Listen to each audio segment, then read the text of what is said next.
लेकिन उसके जन्म मरण का सिलसिला टूट नहीं सकता है। ऐसे गायक प्रभु परमात्मा के आश्रय के बिना, समझ गए आप बेटो, बताएं, समझ रहे आप क्या?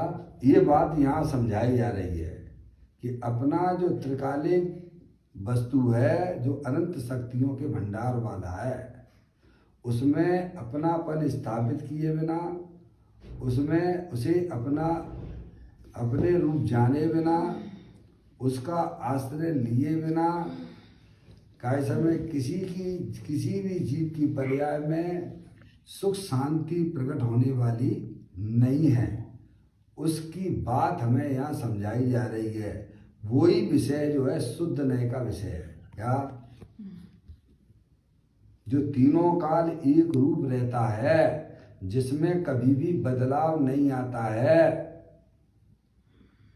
हमारा आत्मा अनंत बार, क्या है, समझिए, अनादि काल से जो भी शरीर की अवस्थाएं शरीर मिले तो भी उसमें कोई बदलाव नहीं आया। हमारे आत्मा में किसी भी प्रकार की कैसी भी शुभ अशुभ परिणाम हुए हों, लेकिन वह आत्मा उस रूप कभी हुआ नहीं है। उस आत्मा की बात बताई जा रही है। सही बात। वही वास्तव में हमारे शुद्ध नय का विषय है। समझ गए आप? ये पदम प्रमलधारी देव मुनिराज हमें बताते हैं। अरे वे तो ये कहते हैं कि निर्मल पर्याय रूप भी हमारा आत्मा कभी हुआ नहीं है। देखिए, निर्मल पर्याय भले ही अभी तक प्राप्त नहीं हुई है जीव की, समझ रहे आप? यह तो वस्तु स्वरूप का जब यथार्थ ज्ञान करता है तब उसकी यह बात जो है ख्याल में आती है कि मैं चेतनेश्वर भगवान आत्मा हूँ। ऐसा श्रद्धान ज्ञान होता है तब उसमें निर्मल पर्याय की उत्पत्ति होती है।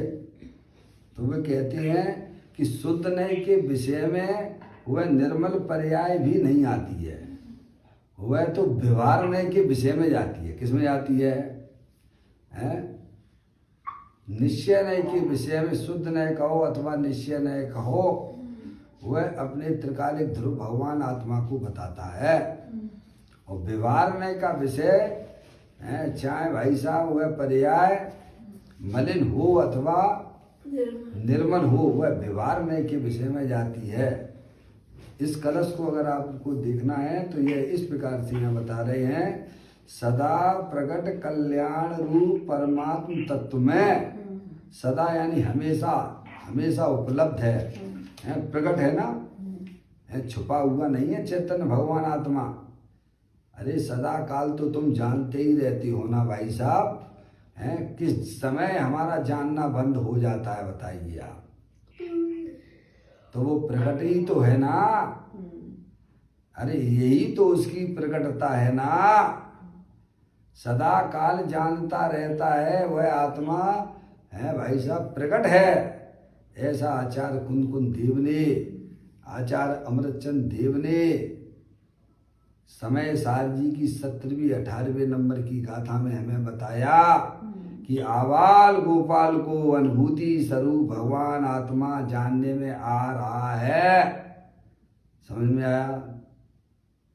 अब वह बात अलग है कि वह पर की रुचि करके, पर का अवलंबन लेके दुखी हो रहा है, यह उसकी मूर्खताई है। तो कहते हैं कि सदा प्रकट कल्याण रूप परमात्म तत्व में, अपना तीनों काल भगवान आत्मा परमात्मा तो है ना। अगर आत्मा स्वभाव से भगवान न होता तो आज कोई भी अर्यंत तो सिद्ध परमात्मा नहीं होते। अगर दूध में घी नहीं है तो आपको मार्केट में घी मिलने वाला नहीं है। अगर गन्ने के अंदर शक्कर नहीं है तो आपको कभी भी मार्केट में शक्कर मिलने वाली नहीं है। अगर सोना स्वभाव से शुद्ध ना होता तो आपको शुद्ध सोना भी पर्याय में प्रकट होने मिलने वाला नहीं है। ऐसे ही प्रत्येक आत्मा स्वभाव से ही परमात्मा है, अनंत शक्तियों के भंडार वाला है और वो हर समय प्रकट है, उपलब्ध है। ये बात हमें समझा रहे। देखो पहले लाइन में है, सदा प्रकट कल्याण रूप परमात्म तत्व में अपना भगवान आत्मा है, परमात्म स्वरूप है, हर समय उपलब्ध है। पर हमें वस्तु स्वरूप का ज्ञान न होने से हम शरीर आदि के स्वामी बने हुए हैं। हमें स्वामी होना चाहिए थे अपने आत्मा का, जो परमात्म स्वरूप वस्तु है। ये तो भाई साहब यहाँ माँ जनवाणी माता के पास आप आओगे, सुनोगे, चिंतन करोगे, विचार करोगे, तब उसको कैसे उसका लाभ मिलता है। समझ गए आप? कहते हैं सदा, इनमें और भी फोन लगाना शेष रह गए हैं। देखो ध्यान दो, इसके लगाओ फिर इसके लगा देना, एक आध दो फोन। समझ गए आप? कहते हैं देखिए आप एक एक लाइन को बड़ी शांति से समझिएगा। मुनिराजों ने जंगल में भाई साहब अपने कल्याण की बातें लिखी हैं। जिनने तो अपना कल्याण कर लिया, ये तो उनके अंदर ऐसे करुणा आई, ओ समस्त जगत के जीव इस बात को समझें। जैसे मैं अज्ञान रूप से दुखी होता था, कैसा में वे भी कैसा अज्ञानता से दुखी हो रहे हैं, पर वस्तुओं को अपना जान रहे हैं, अपना मान रहे हैं। वे भी इस तत्व को समझें। समझा? ये तो हमारे कल्याण के लिए ये ग्रंथ लिखे गए हैं भाई साहब। उनका उपकार हम कभी भूल नहीं सकते हैं।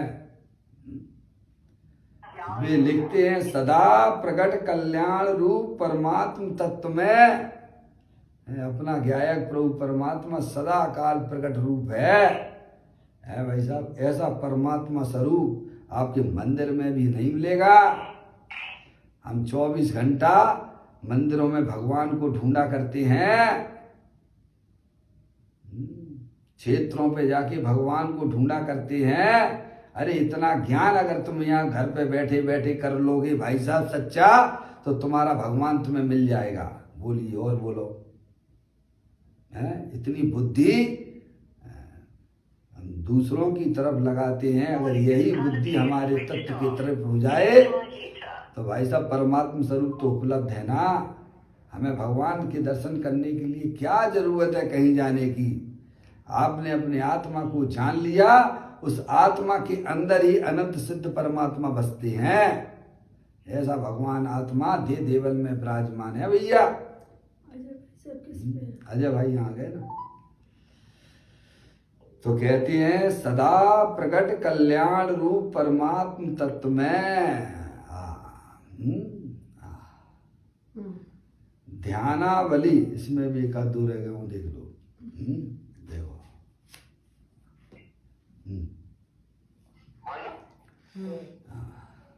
सदा प्रकट कल्याण रूप परमात्म तत्व में अपना भगवान आत्मा सदा काल परमात्म रूप से विद्यमान है।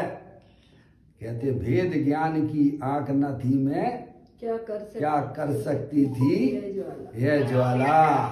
ज्ञान कहो अज्ञान कहो प्रभु तुमको ही दीप दिखा डाला है। समझ में आया? ऐसा भगवान आत्मा भाई साहब वस्तु स्वरूप का यथार्थ ज्ञान करो। जैन दर्शन वस्तु स्वरूप को प्रकाशित करने वाला है। समझ में आया? कहते हैं सदा प्रकट कल्याण रूप परमात्म तत्व में ध्यानावली है। कभी कहे ना परम शुद्ध ने, परम शुद्ध निश्चय ने से वास्तव में उस कल्याण रूपी तत्व में भाई साहब कोई भी प्रकार की ध्यानावली है ही नहीं है। अपन 4 ध्यानावली पढ़ के आए थे, 4 ध्यान पढ़ के आए थे ना। आर्त ध्यान, रौद्र ध्यान, धर्म ध्यान और शुक्ल ध्यान। तो यहाँ कहते हैं कि परम शुद्ध निश्चय नय से अपना जो त्रिकालिक ध्रुव भगवान आत्मा है उसमें भाई साहब कोई भी ध्यानावली है ही नहीं है। लोगों को तो बड़ा तकलीफ हो जाती है कि भाई साहब आत्मा में अशुद्धता नहीं है, ये शुभाशुभ भाव नहीं है। यही तकलीफ हो जाती है। यहाँ तो कहते कि निर्मल पर्याय भी उसमें नहीं है। समझ में आया भाई साहब? मौसी, मौसी है लाइन पर? क्या मम्मी? है लोगों को तो यही तकलीफ हो जाती है भाई साहब कि अपने, हाँ है, बढ़िया बात है, लोगों को यह तकलीफ हो जाती है भाई साहब कि हमारे आत्मा में शुभाशुभ परिणाम नहीं है क्या? अरे यहाँ तो कहते हैं तेरी आत्मा में निर्मल पर्याय भी नहीं है, तू तो तीनों काल निर्मलानंद स्वरूप है। तो ये बात हमें यहाँ मुनराज पदम प्रबंधाई देव मुनराज समझाते हैं। वास्तव में परम शुद्ध निश्चय नय से अपना त्रिकालिक ध्रुव भगवान आत्मा में कोई भी ध्यानावली ही नहीं है। क्या ऐसे भगवान आत्मा को जानो, उसमें अपनापन स्थापित करो तो हमारे मोक्ष मार्ग के दरवाजे खुल जाएंगे भाई साहब। हैं कहते हैं सदा प्रकट कल्याण रूप परमात्म तत्व में ध्यानावली है, कभी कहे ना परम शुद्ध निश्चय नय से। परम शुद्ध निश्चय नय से देखा जावे तो अपना जो त्रिकालिक ध्रुव भगवान आत्मा है भाई साहब, उसमें पर्याय में होने वाले किसी भी प्रकार के ध्यान वो उस आत्म वस्तु में नहीं है, ये उन्होंने हमें पहले बताया 2 लाइनों में। ऐसा तो व्यवहार मार्ग में ही कहते हैं। व्यवहार से कहा जाता है कि भाई साहब, व्यवहार से कहा जाता है कि अर्थ ध्यान, रौद्र ध्यान है, धर्म ध्यान और शुक्ल ध्यान, ये व्यवहार से कहा जाता है। निश्चय से तो ध्यान कोई भी ध्यान नहीं है, समझ नहीं आप? ऐसा तो व्यवहार मार्ग में ही कहते हैं हे जिनवर, यह तो सब अद्भुत इंद्रजाल है। क्या देखिए आप, हे जिनेन्द्र, ऐसा वह तत्व तूने नए द्वारा कहा हुआ वस्तु स्वरूप है। अहो यह महा इंद्रजाल है। कितनी सुंदर कलश पदम प्रमलधारी देव मुनिराज अस्थि की मस्ती में मस्त होते हुए ये सारी बातें हमें यहाँ समझा रहे हैं। समझिए, पर्याय सब इंद्रजाल है, इंद्रजाल नहीं है, हर समय परिवर्तनशील रहता है। उसमें कभी ये आ जाएगा, कभी कभी जो है काय समय कसाय की मंदता होगी तो कभी कसाय की तीव्रता होगी। क्या है ये क्या है? इंद्रजाल नहीं है तो क्या है? कभी काय समय आत्मा का आश्रय लिया तो निर्मल पर्याय, वह भी काय समय बदलती हुई होगी।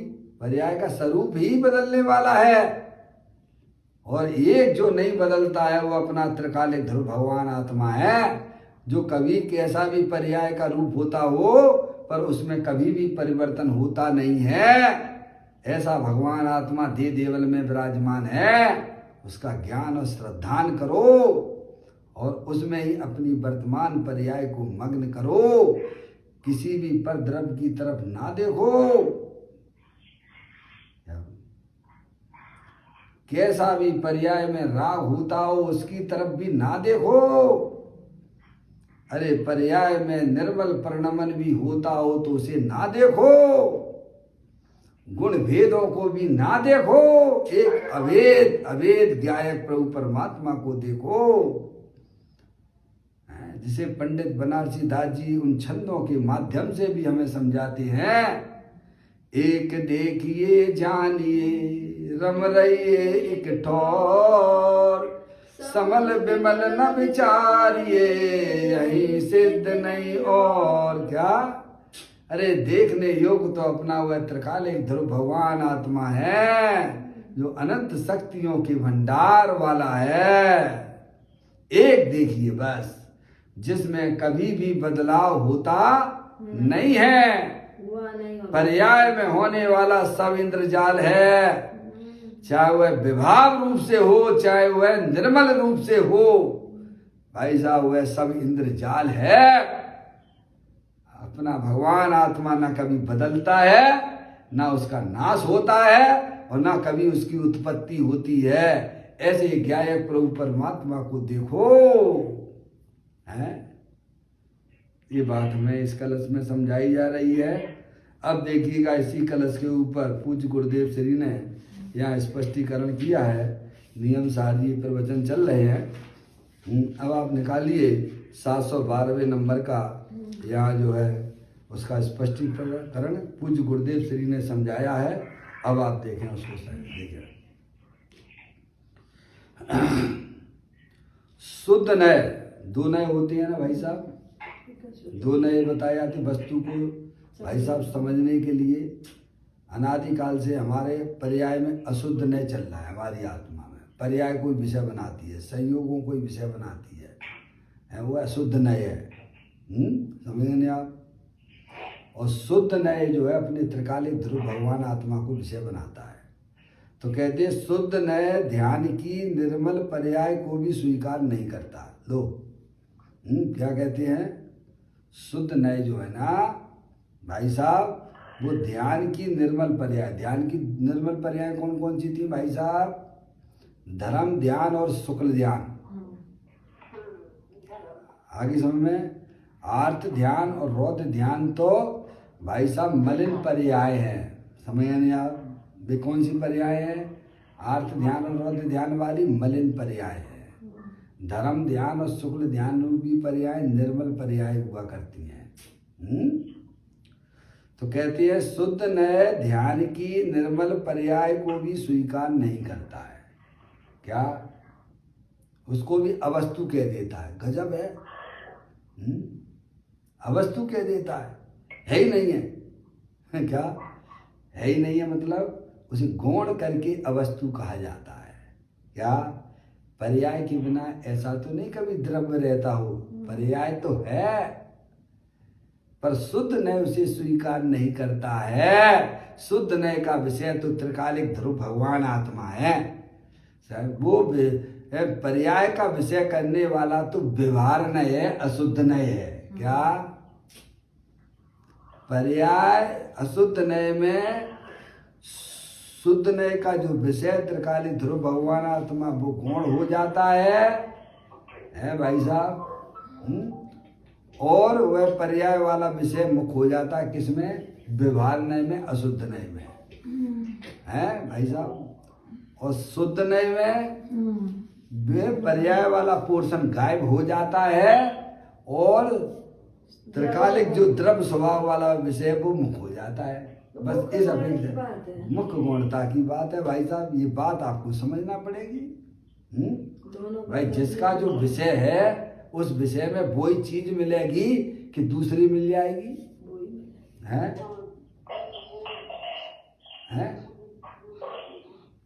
ऐसी बात है भाई। कहती है शुद्ध नय ध्यान की निर्मल पर्याय को भी स्वीकार नहीं करता है। तो साहब किसको स्वीकार करता है? वह तो मात्र अनादि अनंत एक रूप शुद्ध परमात्म तत्व को ही स्वीकार करता है। क्या?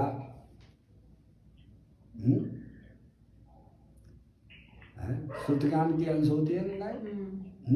समझ नहीं आप? नय केवल नय कहाँ पर है? स्तुत ज्ञान में होती है, केवली परमात्मा को नहीं होती है। वो तो फल है। ये तो स्तुत ज्ञान में होती है ना, और वो भी ज्ञानी को होती है, अज्ञानियों को नहीं होती है। केवली परमात्मा को भी नय नहीं होती है। वे तो नया अतीत हो गए हैं। समझ आप? है ये कठिन नहीं है जैन दर्शन। हमें अपने आत्मा की रुचि नहीं है भाई साहब। रुचि तो आपको करना पड़ेगी। देखोगे इसके बिना कोई दूसरा उपाय भी नहीं है। आपको रहना तो पड़ेगा इस लोकाकाश में। ऐसा नहीं कि आप अलोकाकाश में चले जाओगे। अब बेवकूफ बन के रहना है या समझदार बन के रहना है, ये आपके हाथ में है। बेवकूफ बन के रहोगे तो 4 गति 84 लाख योनियां मिलेंगी आपको, और समझदार बन के रहोगे तो अनंत सुख का लाभ मिलने वाला है। और वर्तमान में ही हमारा आत्मा आनंदित हो जाता है। पापा रहना तो पड़ेगा है। इसी लोकाकाश में रहना पड़ेगा। भले ही मनुष्य बन के नहीं, त्रियंच गति बन के रहोगे क्या है? ऐसा नहीं कि छुटकारा मिल जाएगा, चलो भैया फांसी लगा लो तो हैं, हो गया काम, निबट गया हैं। अज्ञानी जीव क्या करते हैं? अज्ञानी जीव क्या करते हैं? फांसी क्यों लगाते हैं? शरीर में अग्नि लगा लेते हैं, ऊपर ऊपर इतनी ऊंची मंजिलों से गिर के अपनी जान दे देते हैं। क्यों? वे समझ रहे कि हमें शरीर से छुटकारा मिल गया शरीर से छुटकारा उन्हें। अरे इतना बढ़िया मनुष्य पर्याय, जब तू अनंत बार स्वर्ग में जन्म लेता है तब एक बार तुझे मनुष्य पर्याय मिलती है। तूने इतनी बढ़िया मनुष्य पर्याय कितने पुण्य से कमाई थी, और तूने कहा ऐसे में आत्महत्या करके कहाँ गया भाई साहब? वहीं कीड़ा बन गया वहीं पर। ज्यादा दूर जाने की जरूरत नहीं है और ज्यादा समय नहीं लगता है। 2 समय, तीसरे समय में तू भाई साहब वहीं कीड़ा बना वहीं बिलबिलाता रहेगा, और लोग निकलेंगे तेरे ऊपर पैर रखेंगे। समझ में आया भाई साहब? ऐसे आत्मघाती परिणाम कभी मन में लाना नहीं। अपने आत्मा को समझने का पुरुषार्थ हमें जागृत हो, क्योंकि मैं अनादि अनंत एक रूप रहने वाला भगवान आत्मा हूं। मेरा ना तो जन्म होता है ना मेरा मरण होता है भाई साहब। इसीलिए ज्ञानी कहते हैं कि तुम्हें समझदारी जल्दी, जितनी जल्दी हो सके उतनी जल्दी तुम अपने आत्मा में समझदारी पैदा करो। उसका फल वर्तमान में भी आनंद रूप मिलने वाला है, और अनंत काल तुम्हारी आत्मा आनंद में ही रहेगी। समझना तो पड़ेगा भाई। कहते हैं शुद्ध ने ध्यान की निर्मल पर्याय को भी स्वीकार नहीं करता है। निर्मल पर्याय यानी क्या? पवित्र पर्याय यानी क्या? अपने गायक प्रभु परमात्मा का जो पर्याय आश्रय लेती है उसमें धर्म ध्यान और शुक्ल ध्यान की उत्पत्ति होती है। वह पर्याय भी शुद्ध नय का विषय नहीं है। शुद्ध नय का विषय तो अपने त्रिकालिक ध्रुव भगवान आत्मा को स्वीकार करता है। समझने आप? पर्याय के बिना द्रव्य नहीं होता है, लेकिन शुद्ध नय उस पर्याय को भी स्वीकार नहीं करता है। शुद्ध नय तो अपनी चैतन्य वस्तु जो तीनों काल विद्यमान है उसको स्वीकार करता है। ये शुद्ध नय का विषय है। समझ आया भाई साहब? व्यवहार नय को स्वीकार करने वाला तो व्यवहार नय है, अशुद्ध नय है। और शुद्ध नय का विषय तो अपने त्रिकालिक ध्रुव भगवान आत्मा को ही स्वीकार करता है, जिसके आश्रय से जीव पर्याय में केवल ज्ञान और सिद्ध पर्याय प्रकट करता है। वो शुद्ध नय का विषय है।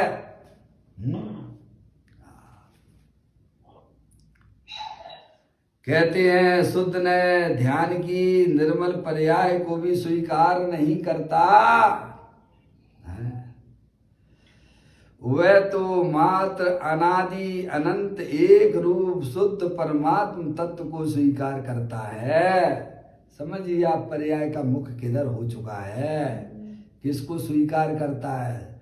शुद्ध नय मतलब अपनी वर्तमान ज्ञान की पर्याय। भाई साहब शरीर होने पर भी शरीर को स्वीकार नहीं करती है।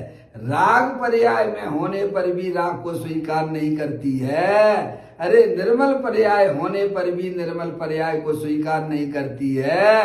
अरे गुण भेद भी होने पर भी गुण भेद को अभेद को स्वीकार करती है। समझ में आया? ऐसा अपना भगवान आत्मा पर्याय का पूरा समर्पण अपने त्रिकालिक ध्रुव भगवान आत्मा की तरफ है।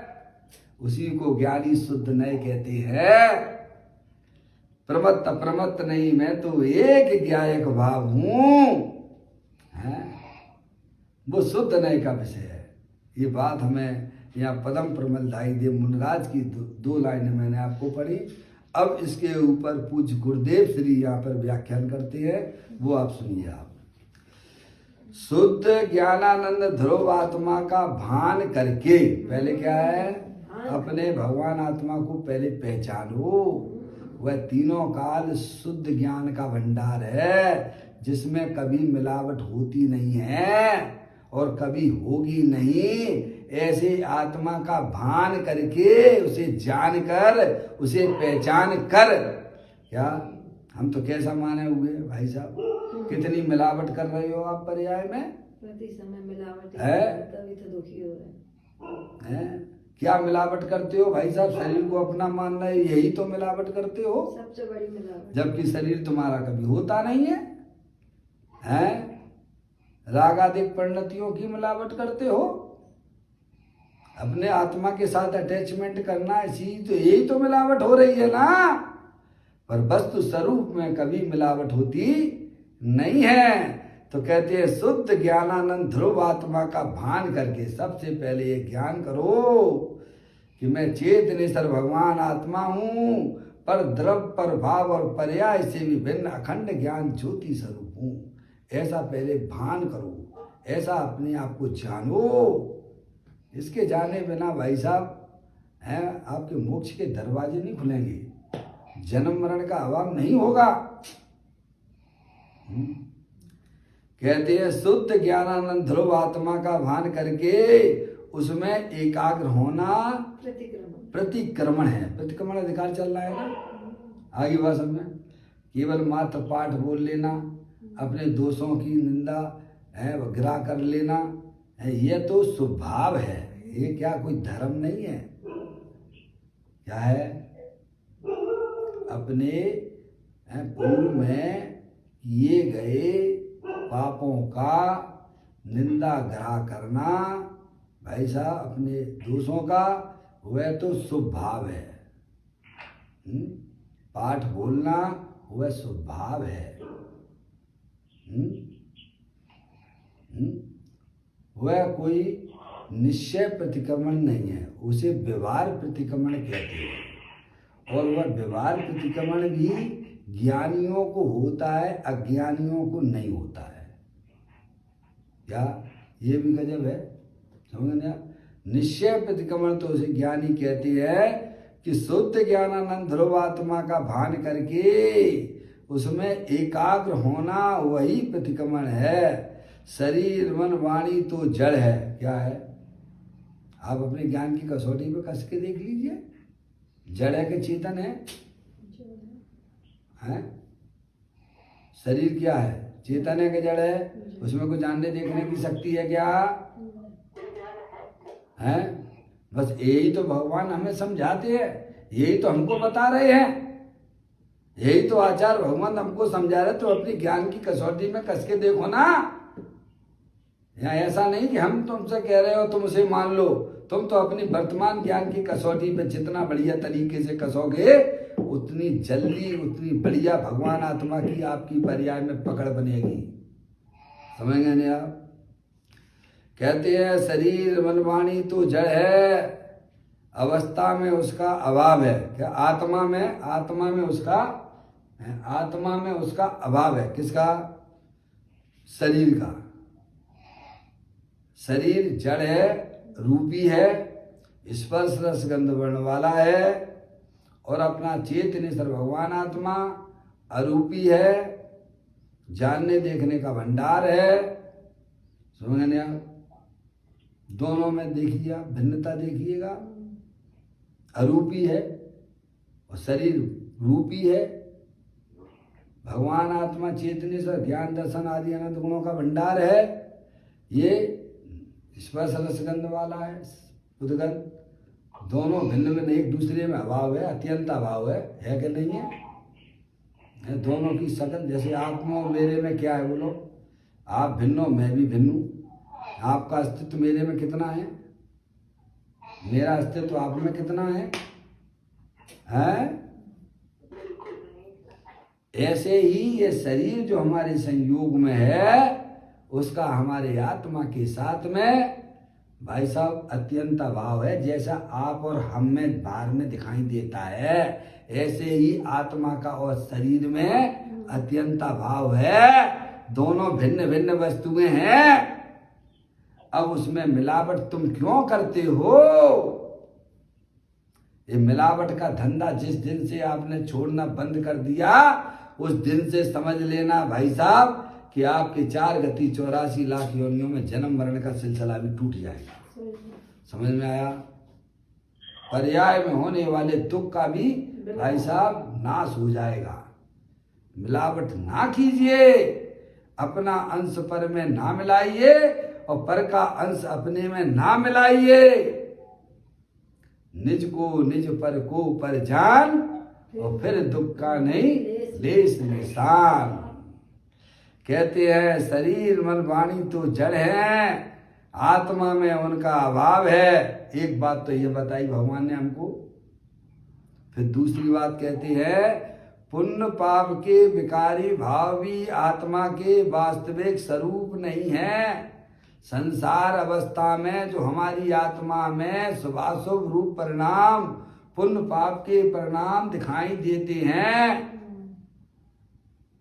वह भी हमारे आत्मा का वास्तविक स्वरूप नहीं है। वे भी दल बदलू हैं। है भाई साहब? क्या पुण्य पाप के विकारी भाव भी आत्मा के वास्तविक स्वरूप नहीं है? आपका नाखून जो है बड़ा हो जाता तो आप क्या करते हो भाई साहब? तुरंत काट देते हैं? तो आपको तकलीफ होती है क्या? हैं? बल्कि और हमारे लिए कैसा में दुखदायक और हो जाती है। हैं? जैसे बड़े हो जाए नाखून और बिना काटो नहीं तो क्या हो जाता? भाई हमें परेशानी करती है, हमें काम करने में तकलीफ बहुत देती है। ऐसे ही हमारी आत्मा में जो भी शुभाशुभ रूप परिणाम होते हैं भाई साहब, है उनसे दूर हटने में आत्मा की भलाई है। उनमें चिपकने से तो आत्मा दुखी होता है। वर्तमान में दुखी हो रहा है। समझ में आया? चाहे वह परिणाम शुभ भाव रूप से भी क्यों ना हो, है अशुभ भाव की तो बात ही क्या करना। कहते हैं पुण्य पाप के विकारी भाव भी आत्मा के वास्तविक स्वरूप नहीं है। समझ गए? उनसे भी मेरा भगवान आत्मा भिन्न है। जिस प्रकार से आपने शरीर से अपने आत्मा को भिन्न जाना, ऐसे ही शुभाशुभ परिणाम भी हमारे वास्तविक पर्याय नहीं है भाई साहब। अगर वास्तविक पर्याय होती तो अरिहंत परमात्मा सिद्ध परमात्मा में होती कि नहीं होती है? वे आत्मा है कि नहीं? अरिहंत परमात्मा सिद्ध परमात्मा, तो उनके पास में विकारी पर्याय है क्या? क्योंकि वह आत्मा का वास्तविक स्वरूप नहीं है। ऐसे ही हमारे वर्तमान पर्याय में जो भाई साहब शुभाशुभ भाव है दिखाई दे रहे, उनसे प्रेम ना करना। वे चूंकि हमारे आत्मा के अंश तक नहीं है। वे पुण्य पाप के विकारी भाव भी आत्मा में वास्तविक स्वरूप नहीं है। विकार रहित ध्रुव चिदानंद आत्मा की श्रद्धा ज्ञान करने से सम्यक दर्शन प्रकट होता है। अपनी आत्मा में निर्मल पर्याय अतीन्द्रिय आनंद की पर्याय अगर प्रकट करनी है तो जो अपना भगवान आत्मा तीनों काल शरीर रागादिक से भिन्न है, ऐसा ज्ञान और श्रद्धान करके उसमें अपनी पर्याय को मग्न कराने से पर्याय में भाई साहब अतीन्द्रिय आनंद की प्राप्ति होती है। ये बता रहे हम। देखो आप विकार रहित शुद्ध चिदानंद आत्मा की श्रद्धा करना कि मैं तो ऐसा ही चेतनेश्वर भगवान आत्मा हूँ, मेरे आत्म स्वरूप में शरीर रागादिक का प्रवेश नहीं होता है।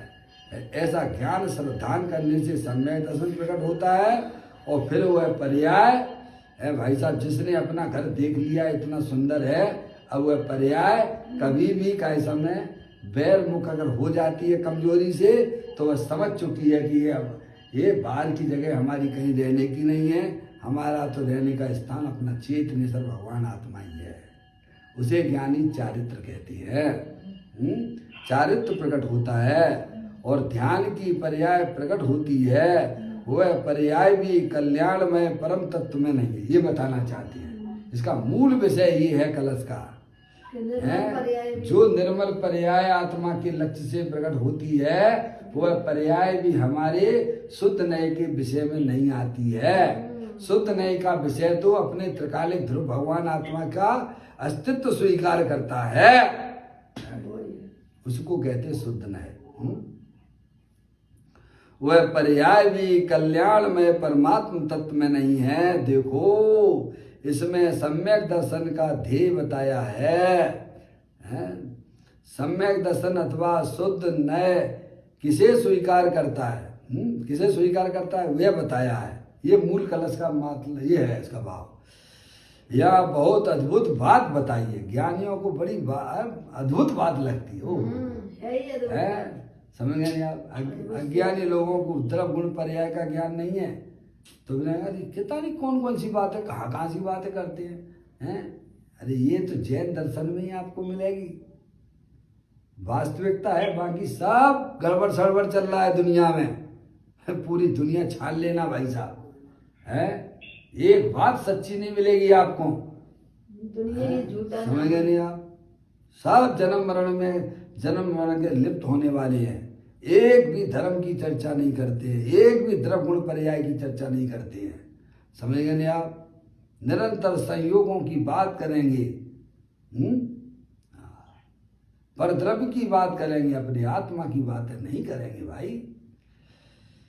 कहते हैं वह पर्याय भी कल्याण में परम तत्व में नहीं है। देखो इसमें सम्यक दर्शन का ध्येय बताया है। सम्यक दर्शन अथवा शुद्ध नय किसे स्वीकार करता है?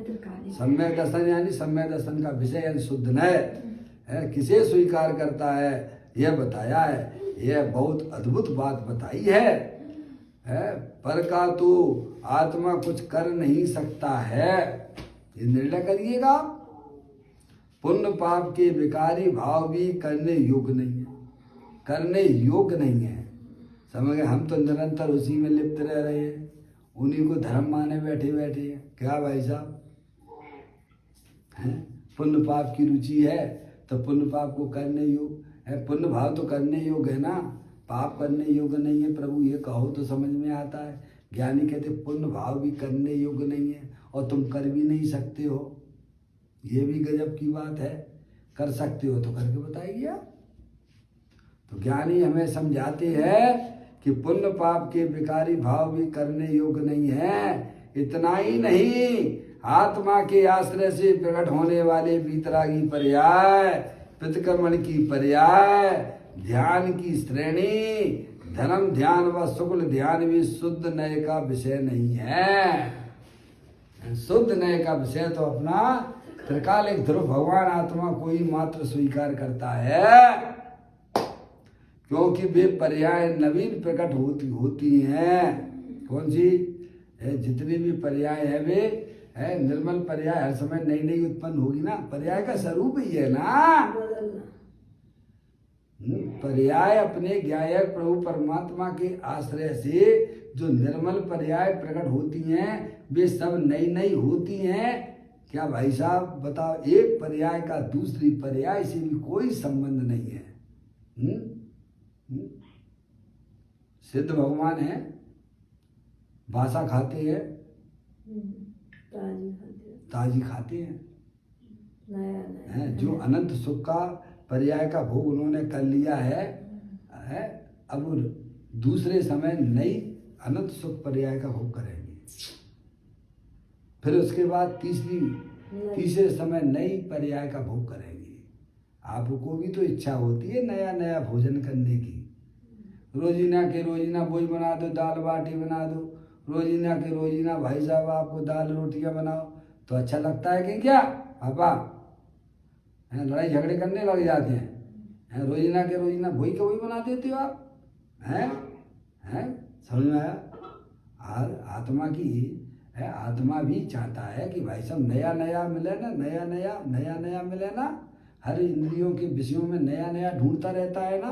तो ज्ञानी कहते हैं माँ तू मत जा, है वहाँ तेरा पेट भरने वाला नहीं है, अनादिकाल से तू नया नया के चक्कर में अनंत काल तूने निकाल लिया तेरे को नया नया आनंद चाहिए तो अपने गायक प्रभु परमात्मा के पास आ जाओ, तुझे नया नया मिलेगा, तेरे तू कभी उबेगा ही नहीं। क्या समझ? तो पर्याय में होने वाले जो निर्मलानंद रूप पर्याय है वो भाई साहब हर समय बदलने वाली पर्याय है।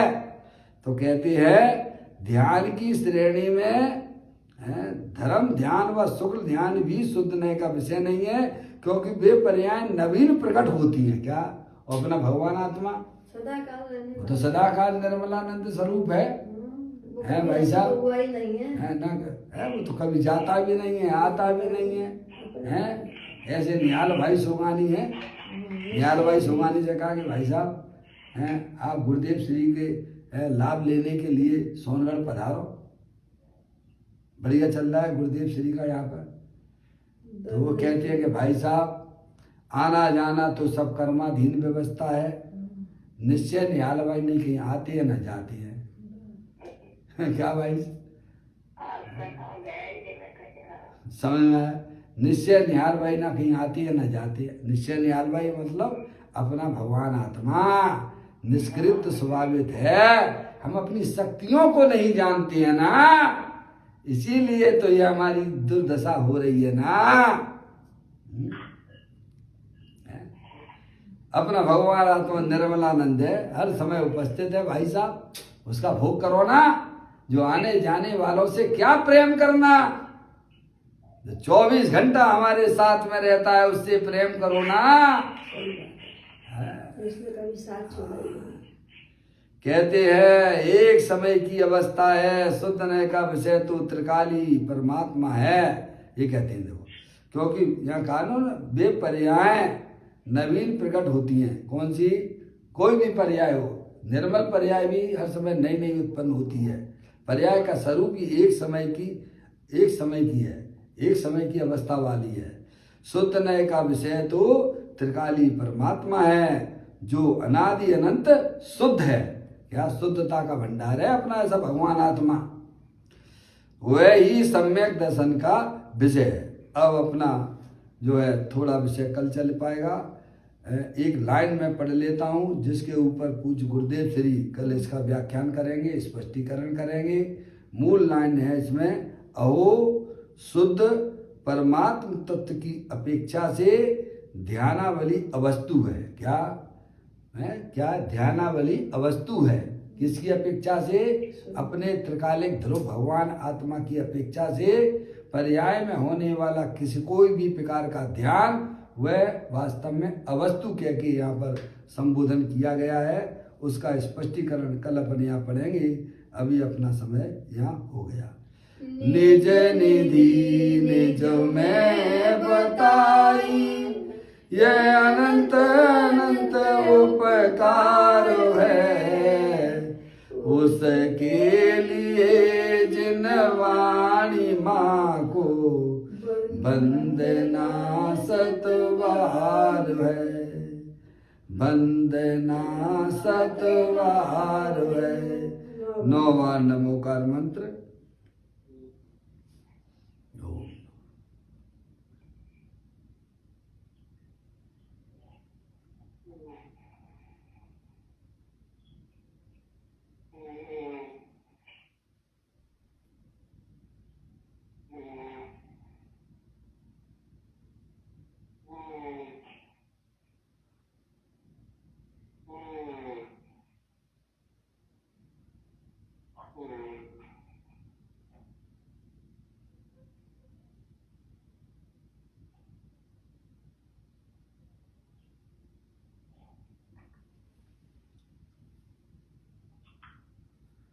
बोलो द्वादशांग जनवाणी माता की जय, महान जैन धर्म की जय।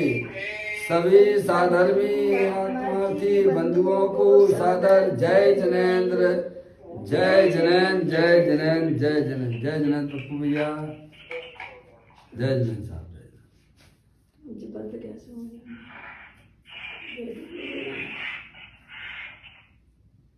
बेटे को बुलाना पड़ा। बेटे, ओ बेटू, बेटे